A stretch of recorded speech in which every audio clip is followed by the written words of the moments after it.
Guys, another set of video notes here. This one's about chemical changes, something you may have heard before, but we haven't really talked too much about. So first off, what is a chemical change? Chemical changes are nothing more than a rearrangement of the atoms in our molecules. It's the only way that we can separate a compound into its individual elements. Remember, the thing that makes mixtures a mixture is that you can use physical means to separate the pieces back out. But a molecule can't be done with a pair of tweezers. You can't pull those atoms apart. You have to do it through a chemical change. We don't really make anything new in the process. We just rearrange those atoms by breaking their bonds and forming them with other atoms or leaving them all by themselves. So first off, you might want to know how you could tell there's a chemical change happening. Without an actual chemical analysis, there's no way to determine with 100% certainty that a chemical change actually happened. But generally, when a chemical change does happen, one of the following indicators usually happens along with it. If you think back to like baking soda and vinegar, we see bubbles, a gas is produced, and we have this weird smell or odor that comes about from it. We might have a very clear color change. There might be a solid that's formed. We call that a precipitate. And then there might be a temperature change. It might feel cold or warm because there was an exchange of energy. The energy was released or absorbed by those bonds that were broken and reformed. So those four things are the major indicators of a chemical change. And if you see that happening, you can almost bet that a chemical change happened. But again, you can't say for 100% sure that it happened without some kind of test. We write our chemical equations. Remember, if you go back to chemical symbols, those represent elements, and we put those symbols together with some subscripts, and we make chemical formulas. Those represent molecules, and when we put those molecules together, we make chemical equations, and those represent our chemical changes or reactions. They're like a recipe for how chemicals will react with each other. It tells you what you start with and what you end up with. And we call the starting materials reactants because they react together and they go on the left side of the arrow.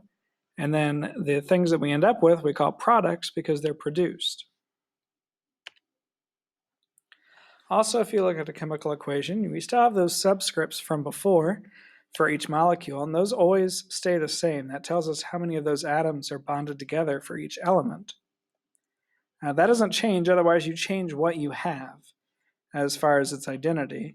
But we have these bigger numbers that go in front of our chemical formulas. Those are called coefficients. That tells us how many molecules of each thing we have. So in this example, we have hydrogen, which is H2. So we have two hydrogen atoms bonded together. And we have an oxygen with two oxygens bonded together. And we have water, which is two hydrogens and one oxygen. But according to our coefficients and the reactants, before we start with two hydrogen molecules plus one oxygen molecule. Again, we don't actually write the one, we just assume it's there. And then we have, after that reacts, we end up with two molecules of water. That'll come up important later after, in a few weeks when we start balancing equations. There are 5 major types of chemical changes that we're going to memorize and learn. They're pretty simple. Essentially, we have synthesis. That means where you make something or you form something. And in this case, we have two elements or more that are put together. So we have two separate things, A and B, and we react it together, and it turns out as one molecule, AB, one compound.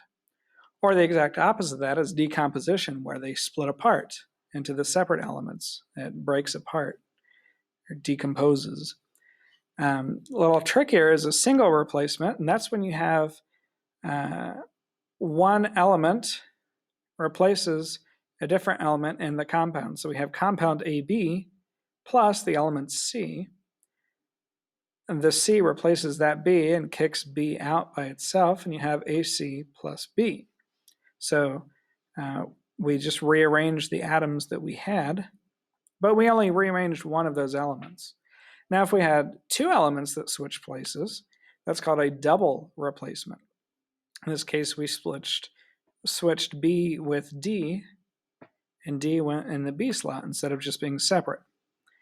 And then a combustion reaction is, essentially kind of like a replacement reaction, but specifically it's when something blows up, essentially. And there's some carbon involved usually, and it always involves oxygen because oxygen is part of the fuel for a fire. And then we always end up with carbon dioxide and water. There's few cases when we have combustion reactions where carbon dioxide isn't made because there was no carbon to begin with, but either way, we always make water in the process. Here's some more pictorial examples of that. Again, synthesis, we have two things, we smush them together. Decomposition, we have one thing and we break the pieces apart. Single replacement, we replace one thing. Double replacement, we replace two things. And then combustion, we end up with some water molecules and CO2. Now this will lead us into our next set of notes, which is coming soon. But the whole idea behind chemical reactions is this law of conservation of mass. And that says that we can't destroy or create any matter using a physical or chemical change. In fact, all we do is rearrange what we have. So that means when we're looking at our chemical equation, we have to have the same number of atoms for each element on each side of the equation in our reactants and in our products. We have to start with a certain amount and end up with that same amount because we didn't destroy anything, we didn't make anything, we just moved it around a little bit. From that, you could also deduce that the mass that we start with in our reactants will weigh, or will be the same mass in our products. They both have the same mass because we didn't lose any or gain any. And that'll lead us into balancing equations, which again, we'll get into the next set of notes later. That's kind of a process, but you will learn about it. And that is all for the notes today.